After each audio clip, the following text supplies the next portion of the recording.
écoutez une chose. Na kondi mateke tongo midi pourquoi? Binombo finga Félix. Na kondi mayangote. Parce qu'il n'est pas n'importe qui dans ce pays. Moi, Mobaliwan. Il n'est pas rancunier, il n'est pas conflictuel. D'où nous devons prêcher l'unité. Il y a opposition, il n'y a que l'unité. Même Etienne Tshisekedi, Yemoko, avant Koufa, a tiqué la Kibiso Bomoko, na Genval, rassemblement. Atala kiteke, oya sala na Kabila, oya sala boye. Ce qui moutou a bongoli moutema, Tshisekedi a yambié, comme papa. Et c'est ce que nous avons besoin. Toute communication qui va à l'encontre, pour diviser Batou. Moi, je considère que Ezo Outa, dans le laboratoire et à FCC. Je pense que ce sont les petits esprits. Nde bazolo babuzo ba ya modèle wa. Siko soke za ba jena biso pona nini yo nanu bakanga yote. Yo pesa la kapeshe wana uzo akape mbongozi. Hein? Soke za jena biso. Toza plus de 3600 journalistes ana kisasa. Pona nini ba mso ba ko salate. Wene za makambu ya pamba. Je discutais avec le président Yassesaki pendant 1h30 debout. Il n'a pas d'argument. Parce qu'une décision doit être motivée par la loi. Les longs mois, c'est Peter Azanetani. Bana na ye wana mike wana bazanetani. Mais au vandi kakaboye, muto vandi na habite soki mushoro soki nini, o ezaba jena bango. Yo pesa la baje wana. Ntoko ya mango ndenge nini. Ba meji ko wanga nango atundo alobi na bango ke lokola oza membre ya FCC. Tozana pose ya consulter yo te pona tocha yo nesika. Tango bokena kozwa mbongo na butu, est-ce que to consulta kabino?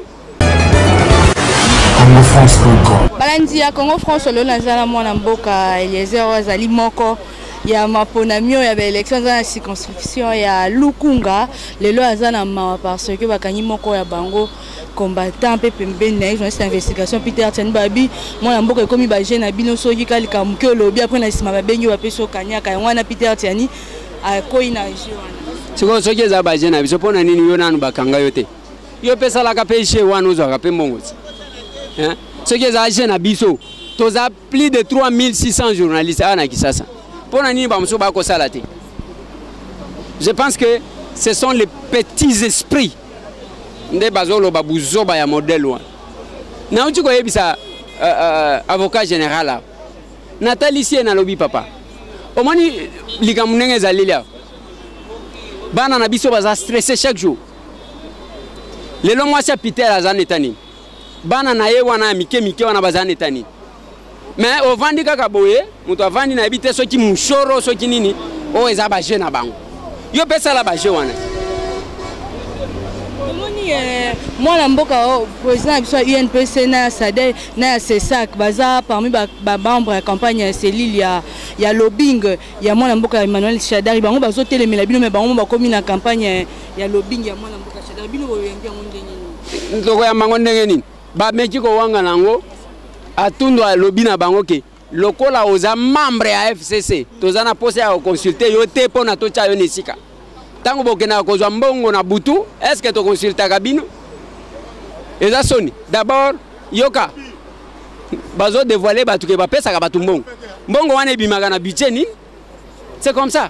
Luzoro bambi aloba lobawa ndenge ba iba kambongo. Bazo yokela yete, mais c'est comme ça. Je pense que wana eza omoninga.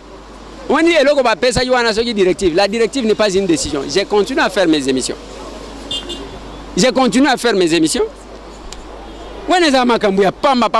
discutais avec le président Yassesaki pendant 1h30 debout. Il n'a pas d'argument. Parce qu'une décision doit être motivée par la loi. On ne va pas passer comme ça avec les émotions parce que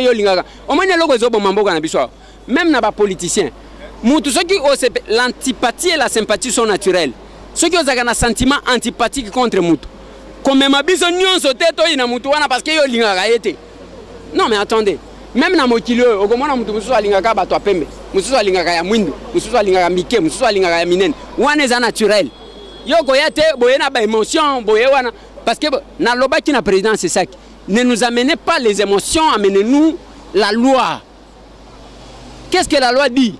Comme il n'y a pas de loi, autopsie directive. Directive ango, mutuanga tanga ki Chantal Kanimbo. Yemoko pas a mi bambi na se na cabinet na staff ya campagne ya Ramazan Chadar. Lelo Peter Tiani soki azo souffrir eza ponani. Kaka bango wanande ba consulta ki yeke akota na nini. Na staff ya campagne Peter Aboy yango lelo bakangelie. Ouais. sikoyo tomoni mpe mwana mboka Fridola Mbongo aye bino boza oyo baene na biso boza bakwa banaliste ya mboka Congo alobi ete tokende na machine à voter na bulletin de vote tant que oyo analiste ya mboka Congo moniongo te monseigneur yoki ndenge afingami lelo na ntongo te. Alors yo tika kotanga nanu wana nani ayebi nani ayebi ata mutu ayebi te na lobby sortie médiatique ya Lambert Mende omoni bisika biso tokendaka biso tozokende na miseleke te wana bozolanda te bisika Lambert Mende a lobby wana ce n'est pas de sa mission, ils sont en train de violer les lois et suivent bango alors que archevêque alobaki ka muke et suivent bango n'un cardinal alobaka muke que les médiocres dégagent et suivent bango baboy même ko salisaka ba messe na bango bakena église pentecôtiste et protestante bakekuna bakuti les révérends et kofo pe abambi bango bakimi bakoma wana ba orthodoxe bakokima ba église nyos bakokima bakomi pa ba orthodoxe siko tango bakomi na orthodoxe te pa mungu na soyi bakekuna bayebi mungu na yebi ke azozo ka position na ye mais bandimina ya yebi position kuna ezana système babenga ka tatu pierre ce que yika tatu pierre bandambango alors balongwe kuna pendant que bango bazana orthodoxe omona ki moko na bango akeko ko négocier au ba église des noirs voilà le kalamoke au makambo ya candidat commun en opposition ozobota mbutu lelo bazo yebate opposition comme divisé pona yo mona mboka ezandenge ni banso lobi fachi kuna MK baba o baza bali na kata ensemble bazo telemela candidature commun et bi candidat commun abima Félix Tshilombo na ebite soki ensemble bazo telemela ke Félix abima candidat commun te problème ya candidature commune lelo na linga kina ke Genève lelo ao na sali 6 mois et c'est coquille na linga kina ke Genève pour que na yebisa bango en face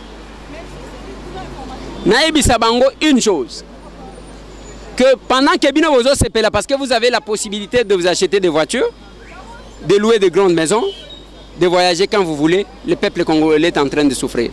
Na lo jabato wako kufati. Soki olongwe kuna na Tanganyika, na Kalemi bato wako kufati. Olongwe kuna bato bazo kufa na Kasai awa. Ça c'est d'un côté. De l'autre côté, tango kotala, tala nenge tozali awa, nenge tozali ko marché. Il faut que les choses changent. Bango nyonso tu wana baumisi. Admettons que ba désigner candidat le 10. Bakosale lebe fiji ernin, bakosale le biloko campagne ernin et kozala ndenge nini. Et tango zo tala d'abord en face na biso, c'est là qu'il fallait l'unité de l'opposition dans l'action. Tango zo tala en face na biso. Tous les gouverneurs de province bazaba coordonnateur ya campagne ya Ramazani Shadari. Yebisanga. Tous les ministres, aux ministres de l'Intérieur, chargés à la sécurité, aux chargés à la sécurité à Ramazani, aux premiers ministres, aux premiers conseillers à Ramazani, Makambo Sala Kanakacha gouvernement wan, Yangozo Sala Kuna. Donc ce qui est tout est calé et arrêté. Il fallait réfléchir sur comment nous pouvons nous sortir. Je suis contre Batu, Oyo, Tongo Midi pourquoi Bako Kotsaka division na kacha opposition. Pona nini soki otali batu bazo comprendre bazo sosolelo ko mon côté bango soki ba bino élément ti bala babandi ko kumisa ye héritier idéologique et politique de Etienne Tshisekedi bazui ba Jean Lucien Mboussa le leader de l'Équateur bazui ba José Makila voilà le tout puissant de Gemena bazui ba Olenga Nkoyi l'homme de Katakokombe soki lube fu soki wapi omoni ndenge bazo kumisa bango kuna bino siko côté ya opposition za ndenge nini soki muto abimi akimi epa na bango monike mabezali akomi epa na bino woko bobandi ko attaquer yete kabiliste aza honnête te ainsi de suite côté ya wuti bazo attaquer ye côté ya ye bazo attaquer ye siko bozo linga nini to tika la kamuke ou bien to comme belé je suis contre cette démarche là Nathalie si bande ko IDPS boke ba ko isoler ceux qui communiquent mal pour Félix pour ça na bango za ko isoler ba bimisa ya tika la ye moko bongo ba bomaye. Et nous avons des conteneurs d'informations. Biso batam. To fongola kango mingi te parce que tomi tunaka. Est-ce que kosunga ba congolais et kosunga changement? La même chose que j'ai dit. na bande comme ça na lobby écoutez une chose na kondima te que tongo midi pourquoi bino bo finga ka Félix na kondima yango te parce que il n'est pas n'importe qui dans ce pays moi Mobali Wane il n'est pas rancunier il n'est pas conflictuel d'où nous devons prêcher l'unité. Il y a opposition, il n'y a que l'unité. Même Etienne Tshisekedi Yemoko avant Koufa atike la kibiso bomoko na Genval rassemblement. Atala kiteke oyo asala na Kabila oyo asala boye soki muto abongoli mutema Tshisekedi ayambie comme papa. Et c'est ce que nous avons besoin. Toute communication qui va à l'encontre pour na diviser batu. Moi je considère que ezo uta dans laboratoire ya FCC. Voilà. Mais comment on appelle ngala lo ba vérité pour nga bomba te pour la kisana lo ba vérité. Guerre ezoleka entre Mukeba ina Kindomba. Biso to uti kuna na Africa TV. Donc tu peux vérifier. Moko na bango lobby boy. Mukolo oyo ki ba Ligue des Jeunes IDPS ba ya kiwana. Yo ndem to tinda ki Israël mutomboke ayamba bango ba kuta ba beta Mike Mukeba. Omonde ke ba infiltré ba komi okota baluka ba kabola bino. Admettons que natinda bango ba kende ko beta e. Oyo atelemi a wizanani. Moko batu baye baka batu te. Omoninga tambwe à part nzambe na banga ka mutu mususu te. Parce que nazo mona te soki oyo kike na tongi yo c'est que bazo kosa. Qu'est-ce qui se passe?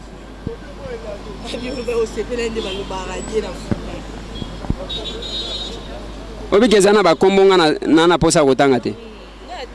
OK. Parce que d'abord naza mwana mwasi te. Ya ke tokowele la mobali na mutu.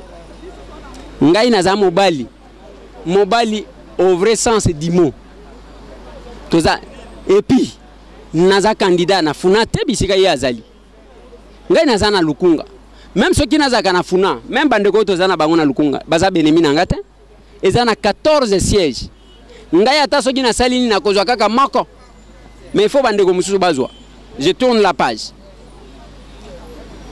ngai na sololi azawa na Mike alekaki na télévision alobi nini alobi na pesa ke conseil ki atika makambu wana yango atiki tuna Daniel Safu ye Kindomba oyo zotanga na ABC mukolo wana na butu c'était vers 20h tozaki na mutuka na lobi na ye obenga kangai pona kosenga conseil pananga soki oyoka ka conseil boye bake ça ne profite à personne bango na bake ko beta bombe na bastion ya UDPS na Mbujimai vous n'en parlez pas. Quel est l'objectif? Il y a déplacement, il y a liboson, la liboson va kende na Mbujimai. Il faut être enfant pour ne pas comprendre ce qui se passe. Je pense que j'ai conseillé les uns et les autres. Ngai na loba na bango. Tshisekedi c'est le sacré. Ouais. Oyebi oyo Bible balobi kotanga kombo ya Nzambe bitangela te. Ce n'est pas que Tshisekedi a commis Nzambe, mais c'est le sacré pour ce pays. Pour nani? Biso nyonso tobota bana ba papa na biso. Ba papa na biso wana basala oyo Tshisekedi asala te. Yango pe na lobaka na baboti mususu. Bino nyonso bobota bana. Biso tozo sala bana na bino pe basala ka yango te. Bino pe botosa biso. Donc c'est la même chose. Que j'ai dit bako sala ba blague na bango, mais il ne faut pas toucher au sacré. Le sacré pour moi c'est Tshisekedi parce qu'il sacré. Nyonso tozo sala oyo. Okomona kama moi eloko Tshisekedi, eloko Tshisekedi, eloko Tshisekedi. Ye wana koma ko yele biso lokola Pentecôte alors que na bakundiete. Zela tangu bakokunda ye ndoko yoka mupepe. Tomoni pe bande kona bisa FCC bakendaki kuna na mboka Mbujimai mwana mboka. Tomoni mwana mboka Ngoi ka Sanjalobi bande ko opposition bazar bakoki ko chama kona ba kuna na Kasai te na Mbujimai te po ba ko sa campagne na bango kuna. O akomeka. Oleka lo batal l'été ko s'en prendre bango abila la loi le plus fort ne ko s'en prendre na bango. Yango ba gouverneur ango et comme nde ya mboka ngo ya Kasai Mbujimai comme kala ya bango nde bato majorité opposition ba konyata kuna te. Neti mwana mboka ndezo ko couvrir élément opposition. Na uti koloba d'entrée de jeu que tous les gouverneurs des provinces bazaba coordonnateurs ya campagne ya Mazani Chadari. O wana zotangela ngai olingi nazonga makala. No lingate. Na boy nanga. Pourquoi me la suka? Follow suka. Motivation ni omemela ba bandeko na ya lukunga po ba voter na maponamio ya 2018. Campagne na ebandité. Moi le bata moko ne. Campagne ebandité po na bino bato majorité bazo sa campagne. Bino ne boti kala si. Oyebi pona nini bango bazo welela parce que bayebi ke balingi bango te. Bayebi ke balingi bango te. Yango bazo welela. Soki moni mutu azo welela loko, c'est que zaya yete. mokolo eloko atikalaka calme yango tozotala tozoseka bakende nanu na Swahili balobaka kutanguri asikufika bakende nanu tala ndenge bazobimisa mbongo bango bazoloba bazana mopatasi soki ozana mopatasi seko yebike bato balingi yo te yango lingi osomba conscience na bango tokende élections sans mbongo bango bakomi kosomba bamaputa bazokabelaka bato na lobi tokende élections sans mbongo. Le mal avec ça bazo sala pe calcul te na lecture ya malamu na 2011 ngai nazalaki na ndeko Basile awa na RLTV azaki ne lokote azo sala émission na Francis Kalombo solution azimo mbongo bato ebele ya mbongo bazalaka na afuna wana ata mutu moko te azwa un quart ya voix ya Basile parce que ce temps là ana Kisasa bakoko sa na intérieur d'accord Kisasa bato bavotaka pona mbongo te bakolia mbongo na yo na pété mais bakobwa kisa yo pe na pété na kin heureusement que le vote est secret mutu akokota kuna yemoko donc atali boy atali longi na yo surtout ya machine so ido kena machine ngo so ndenge nini bango bazo piklela atali longi na yo abecha ngona no egogo aleki donc bokomona makamu na kacha biloko wana parce que ndenge bakofinga akobanda kocha bango bakroa ne longi. Merci beaucoup. Balanti ya Congo France on ezaki mwana mboka ndeko Eliezer totako solanae vis-à-vis ya makambo zolekana na mboka Congo bomoni te bandeko na biso majorité bakendaki na mboka Mbushima ikuna bomonaki Mandrek peu à son âme mwana le chef coutumier kama na sta kwa betel bango mama na mbula na kati ya Mbushima metomi kama opposition ngo ba condamnation opposition bolika robeko kendeka étranger bonzo likambo mutabeli boké étranger place à recevoir les à la raté tandis que kuna tozo comprendre carrément surtout la communauté internationale. Je dis merci vraiment na on a bengaka mon équipe technique bana moni Alain Besseje na sima caméra Christian Touré Kenzo merci beaucoup à mon patron Didi Pumba na bino nyonso bayo bolingaka Congo France bo partager ba émission na soto lingara bino mingi malgré que toye bara binoté merci beaucoup Gisèle Tati mère double babi monté ma prend Juklo winner na Londres ba kolo Kanyaka à Berck Massala depuis États-Unis na ville à Florence. Merci à Coco Zola ndekwa Pichu Zola babi président qui sombe somia ba qui sombe kuna na France na pesi merci pas maman Bédiglik Biodestar évangéliste Pacheco Kuitila maman chérie Bibi Shonoka Michonoka na moni peo na benga papi Maïbelanga papi Patrick Achasa Chubasu merci beaucoup à Beve Vemba la maman de la princesse Shekina babi l'équipe privée à Bédikel le préfet de Toulouse ingénieur Ajal qui quitte à 100 ans mon papa bino bande qu'on a vu sur le Congo France vous ne serez jamais de suite aux Zana to bandi novembre été Moussa les zongi to sala musala na ndenge sengeli merci Congo France.com